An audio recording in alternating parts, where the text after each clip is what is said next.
ഹോട്ടലിൽ മുറിയെടുപ്പിച്ചു. അവിടെ ചെന്നപ്പോൾ പീഡിപ്പിച്ചുവത്രേ. ഹോട്ടലിൽ മുറിയെടുത്തു കൊടുത്തതുവരെ ഓക്കെ.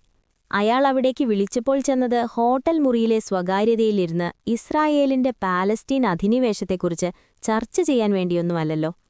രണ്ടുപേർക്കുമറിയാം എന്തിനാണ് ഹോട്ടലിൽ മുറിയെടുത്തതെന്ന്. പിന്നെ എവിടുന്നാണ് പീഡനം വന്നതാവോ? വില കൂടിയ വാച്ചും ലക്ഷങ്ങളുമൊക്കെ കൊടുത്തിട്ട് വാങ്ങാനും മാത്രം വിലപിടിച്ച എന്തു പീഡനമാണോ മാങ്കൂട്ടം നടത്തിയത്? സ്വാതന്ത്ര്യമെന്നു പറയുന്നത് വേണ്ടിടത്ത് നോ പറയാനുള്ള ആർജവമുണ്ടാകൽ കൂടിയാണ്. വാർത്താമാധ്യമങ്ങളുടെ ആവേശം കണ്ടാൽ തോന്നും രാഹുൽ മാങ്കൂട്ടം മാത്രമേയുള്ളൂ കോൺഗ്രസിലെ ഏക ആൺകുട്ടിയെന്നാണ്.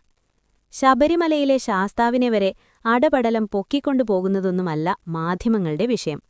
ഒരുത്തൻ എത്ര പെണ്ണുങ്ങളെ പിടിച്ചുവെന്നതിന്റെ കണക്കെടുപ്പ് നടത്തുന്നതിലാണ്.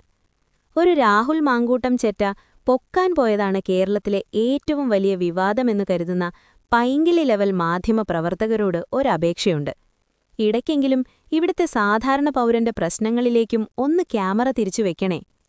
രാഹുലിന്റെ കിട്ടിലിൽ ഏതൊക്കെ പെണ്ണുങ്ങൾ കിടുന്നുവെന്നത് സാധാരണക്കാരന്റെ ദൈനംദിന ജീവിതത്തിനെ യാതൊരു തരത്തിലും ബാധിക്കുന്ന കാര്യമല്ല എന്ന് ഓർക്കുക.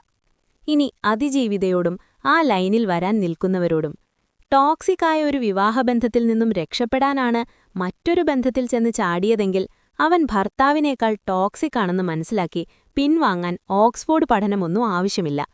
അനുഭവപാഠങ്ങൾ ധാരാളം മതി.